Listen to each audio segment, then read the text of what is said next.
There is something I need to tell you about a conversation I have had more times than I can count. The patient is over 50, often over 60.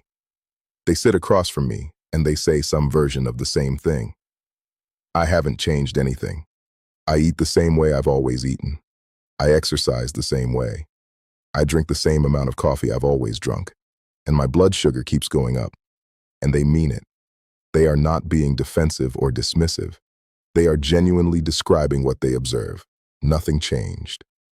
And I have to explain to them something that nobody in their medical history has ever taken the time to explain. You are right. You did not change anything. But your body did. And your body's relationship with coffee, specifically with caffeine, with the cortisol response it produces, with the insulin sensitivity effects it creates, is not the same relationship it was at 35 or 45. It has shifted, gradually, invisibly, in ways that are biologically specific and scientifically documented, and that the standard medical appointment almost never has time to address. Today, I want to explain exactly how that shift happens. Not in vague terms, not in the language of coffee can affect blood sugar. You have probably heard that. In the precise biological language of what caffeine does inside a body over 50 that it did not do in the same body at 35. What changed in the machinery? Why the same cup, the same quantity, the same habit that was unremarkable for decades is now doing something measurably different? Because here is what I have learned after 2 decades in medicine, and I want to say this as clearly as I know how.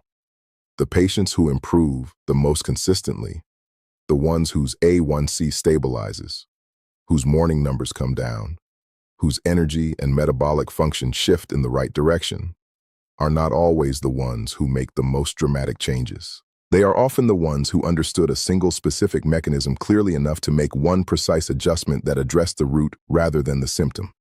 That is what this conversation is designed to give you. Stay with me, because what I am going to explain in the second half of this video, specifically the mechanism involving the liver that almost no one ever describes to patients in plain language, is the piece that, in my experience, changes the way people think about their morning routine more fundamentally than anything else I share. Let me start at the beginning, not with coffee, with you, specifically with what happens to the body's blood sugar regulation system across the decades. Because without understanding this foundation, everything I say about coffee will seem like an isolated warning rather than part of a coherent biological picture. Blood sugar regulation is not a single mechanism. It is a system with multiple layers of control, multiple hormonal actors, and multiple feedback loops that interact continuously. When that system is functioning well, blood sugar rises modestly after eating, returns to baseline efficiently, and remains stable between meals. You do not feel it. You do not think about it. It runs in the background like a well-maintained engine. What happens after 50 is not that the engine breaks. It is that several components of the engine begin operating with less precision than they did before. The first component is insulin sensitivity. The cells of muscle, fat, and liver tissue respond to insulin signal, the signal to absorb glucose from the blood, based on the responsiveness of their insulin receptors. That responsiveness declines with age, with accumulating visceral fat, with reduced physical activity, with chronic low-grade inflammation, and with decades of dietary and metabolic stress. The decline is gradual and silent. There is no symptom. There is no moment when something feels different. There is only, eventually, a number on a blood test that has moved in the wrong direction. The second component is the cortisol-glucose axis. Cortisol, your primary stress hormone, has a direct relationship with blood sugar through 2 mechanisms. It stimulates the liver to release stored glucose into the bloodstream, and it directly reduces insulin sensitivity at the cellular level. Every time cortisol rises, blood sugar rises with it. Every time cortisol remains elevated, insulin becomes less effective. In a younger body with full insulin sensitivity reserve, the cortisol-glucose axis is managed smoothly. Cortisol rises, blood sugar rises, insulin responds efficiently, blood sugar returns to baseline quickly. In a body over 50 with declining insulin sensitivity, the same cortisol rise produces a blood sugar elevation that takes longer to resolve. The insulin response is the same or larger. but the cells it is trying to signal are less responsive. Blood sugar stays elevated longer. The morning window during which the metabolic environment is most vulnerable extends. The third component is the hepatic glucose response, what the liver does with its stored glucose reserves in response to hormonal signals. The liver stores glucose as glycogen and releases it into the bloodstream in response to glucagon, cortisol, and adrenaline. After 50, hepatic glucose regulation becomes less precise. The liver may continue releasing glucose into the bloodstream even when blood sugar is already elevated, a phenomenon called hepatic insulin resistance that is separate from but compounds peripheral insulin resistance. Now add coffee, not as an abstract concept, as a specific pharmacological input entering a specific changed biological environment. The first mechanism, caffeine and the cortisol amplification in a changed hormonal environment. I want to explain this in a way that makes the age-specific element unmistakable, because this is where the question, why is coffee affecting me differently now than it did 10 years ago, gets its most direct answer. Caffeine's primary mechanism is adenosine receptor antagonism. By blocking adenosine receptors, it prevents the accumulation of the fatigue signal and produces alertness. This part of the mechanism does not significantly change with age. What changes is the secondary hormonal response. Caffeine stimulates the hypothalamic pituitary adrenal axis, the HPA axis, to produce cortisol. In a younger adult with full cortisol regulation and full insulin sensitivity, this cortisol response to morning caffeine produces a modest, short-lived blood sugar effect that the body handles efficiently. In an adult over 50, two things have changed in the HPA axis that alter this response. The first is cortisol clearance. The liver is responsible for metabolizing cortisol through a process involving 11-beta-hydroxysteroid dehydrogenase. After 50, hepatic cortisol clearance slows. The same cortisol stimulus produces a response that lasts longer. The cortisol stays in circulation, continuing to drive hepatic glucose release and continuing to impair peripheral insulin sensitivity for a longer duration than it did in a younger body. The second is cortisol sensitivity. The glucocorticoid receptors on liver and fat cells, the receptors through which cortisol exerts its metabolic effects, can become more sensitive with age, particularly in people with visceral adiposity.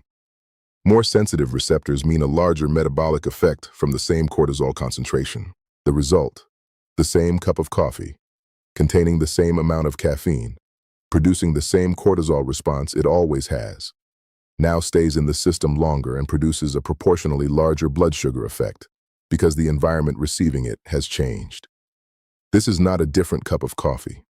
This is a different body receiving it. And here is the part that I want you to hold clearly, because it is the part that most directly answers the question patients ask me. Your morning blood sugar reading is not just a reflection of what you ate the day before.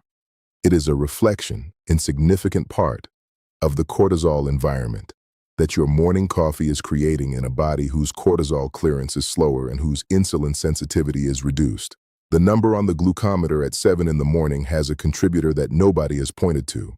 The second mechanism, and this is the one I told you about at the beginning, the liver. I want to explain hepatic glucose regulation in plain language, because it is one of the most clinically significant mechanisms in blood sugar dysregulation after 50 and one of the least explained to patients in terms they can actually use.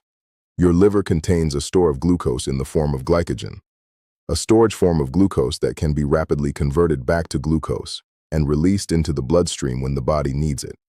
The release of this stored glucose is triggered by hormonal signals, primarily glucagon, produced by the pancreas when blood sugar is low, and cortisol and adrenaline, produced by the adrenal glands in response to stress and physical demand.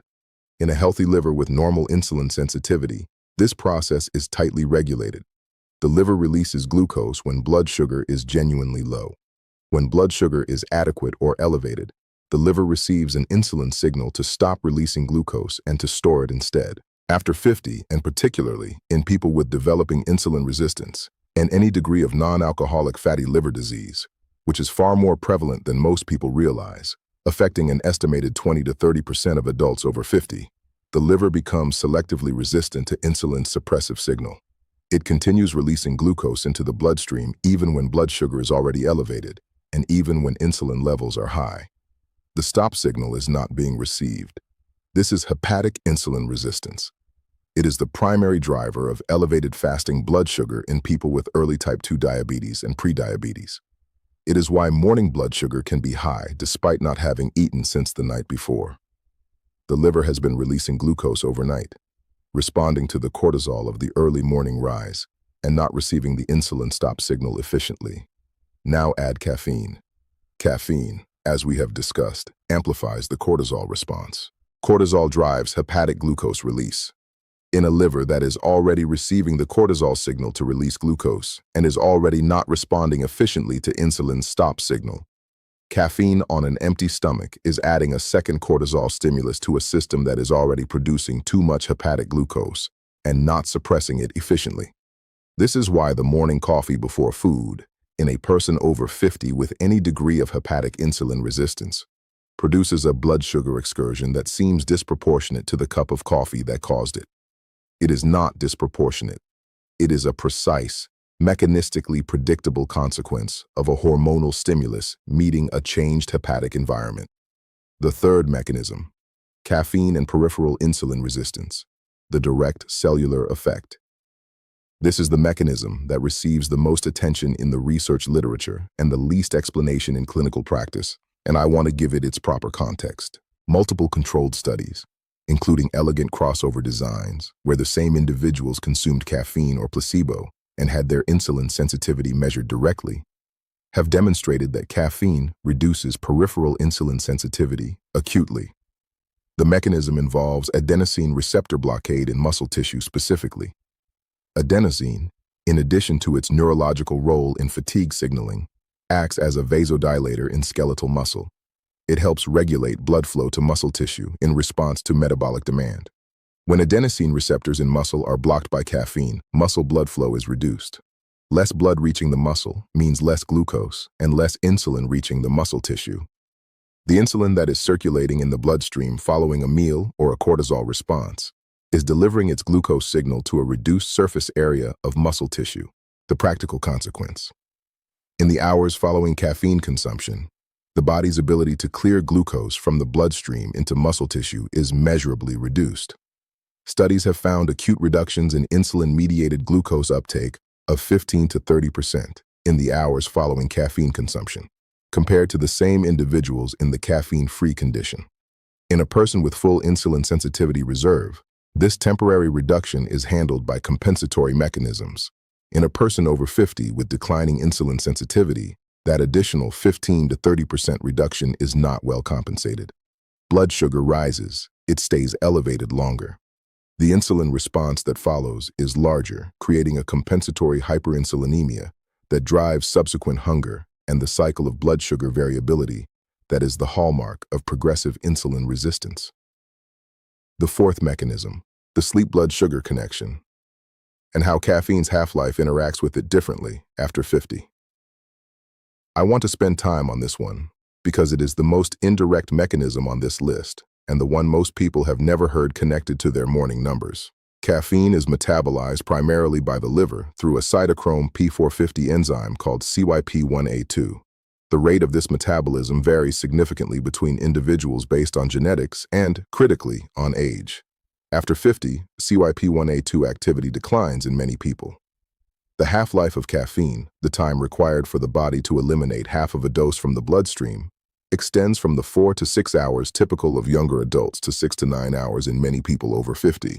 A cup of coffee consumed at 2 in the afternoon by a person whose caffeine half-life is 8 hours will still have half of its pharmacologically active caffeine concentration present at 10 at night.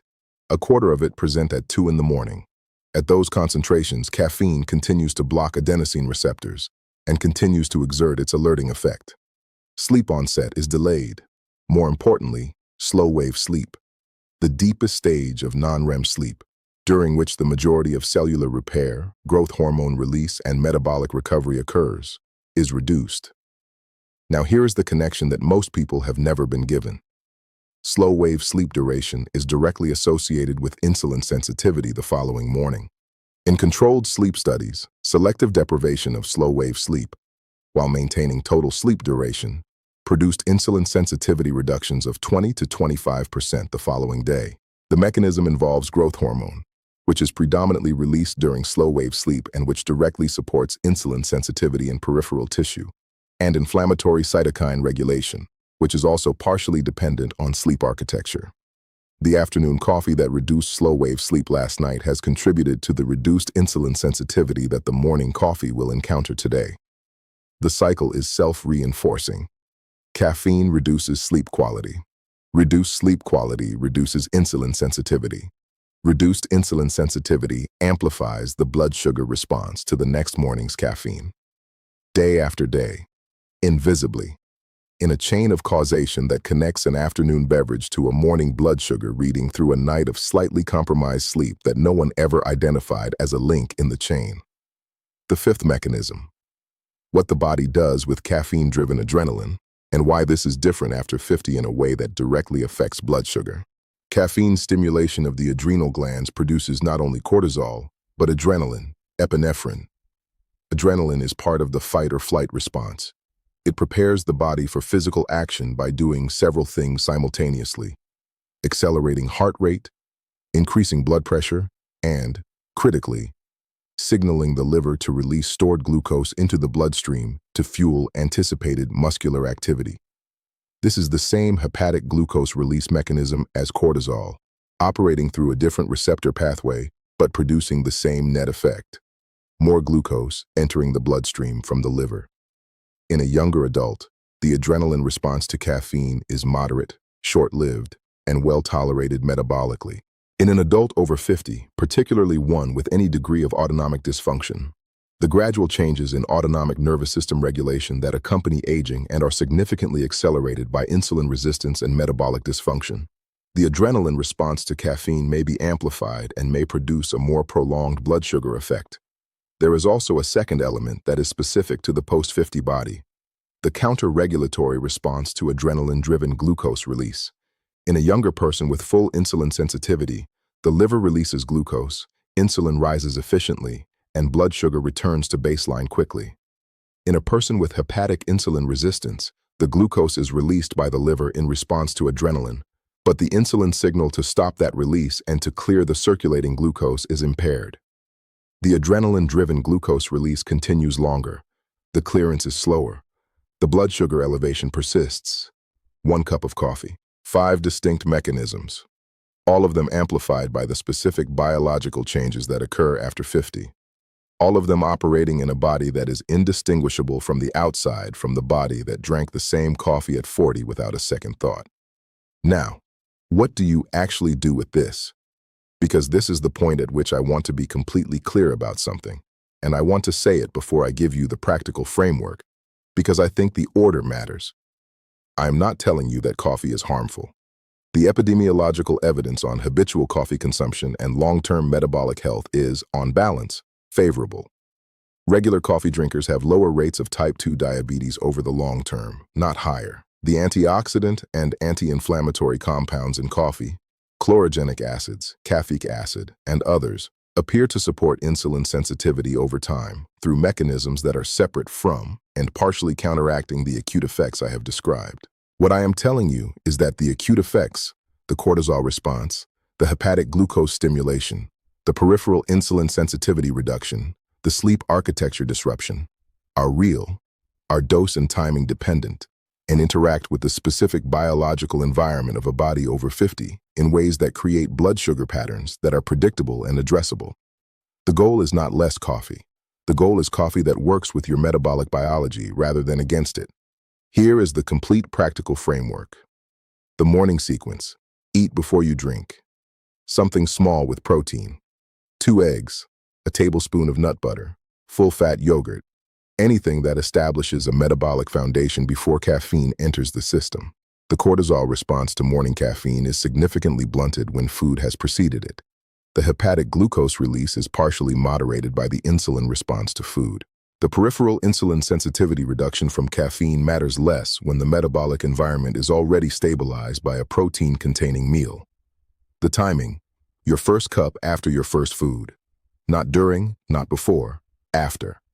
The difference in the blood sugar response to the same cup of coffee, before versus 20 minutes after a small protein-containing meal, is measurable on a continuous glucose monitor.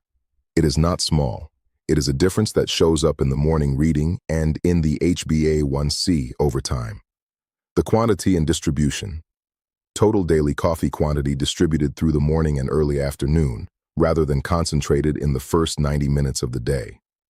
The cortisol response to caffeine is additive with each successive cup when cups are consumed in rapid succession. Space consumption, with gaps of 90 minutes or more between cups, allows the cortisol and adrenaline response from each cup to partially resolve before the next is added.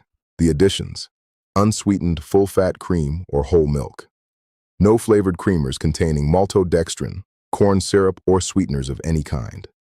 Cinnamon, half a teaspoon stirred into the coffee, has documented insulin sensitizing properties through mechanisms involving GLUT4 transporter expression and represents one of the most accessible and evidence-backed additions to a blood sugar-conscious morning routine. The cutoff, based on your individual caffeine half-life, which, after 50, is likely longer than you assume. No coffee later than early afternoon. For most people over 50, this means a last cup no later than 1 or 2 in the afternoon, to preserve slow-wave sleep architecture and the insulin sensitivity restoration that depends on it. Decaffeinated coffee in the afternoon and evening preserves the ritual, delivers the chlorogenic acids, and does not disrupt the sleep architecture that your metabolic recovery depends on every night. These are not 5 dramatic life changes. They are 5 adjustments to a single daily habit. Adjustments grounded in 5 specific biological mechanisms that are now visible to you in a way they were not before this conversation. The body that drinks coffee at 55 is not the body that drank coffee at 35. That is not a limitation. It is a piece of information. And information, applied precisely, is the most powerful metabolic tool available. I want to close with something that I return to often when I think about why these conversations matter. The patients who come to me with blood sugar that has been climbing despite genuine effort. People who have done the reading, adjusted their diets, added exercise, taken their medications faithfully, are not failing. They are missing 1 or 2 specific pieces of information that nobody has taken the time to give them. Information that is available, that is documented, that is specific enough to act on. The gap between what people know and what their bodies need is not a gap of willpower or discipline. It is a gap of information. You are now on the other side of that gap, at least for this piece of it. Before I close, leave your answer in the comments below. Not which mechanism surprised you most in the abstract, what you recognized in your own morning. The cup before food, the 3 cups in the first hour, the afternoon coffee you never connected to last night's sleep, the creamer you have never read the label of. Which one is yours? Leave it below. Because when someone reads that comment and recognizes their own pattern in someone else's words, something shifts. The invisible becomes visible. And only visible habits can be changed. And one final thing, if you are not yet subscribed to this channel, do it right now, not after the next video, now. Because next week, there will be another conversation exactly like this one. The mechanism behind the symptom, the biology beneath the advice, the information that belongs in the medical conversation and consistently doesn't make it there. Every week, without exception. Subscribe, turn on notifications, and share this with one person in your life over 50 who drinks coffee every morning and whose blood sugar has been moving in a direction they cannot explain. 30 seconds to share. It could change the direction of something that has been moving quietly in the wrong direction for years. The doctor may give the recommendation, but the morning has always been yours. Take care of yourselves, stay curious, and keep asking the hard questions. Every single one of them.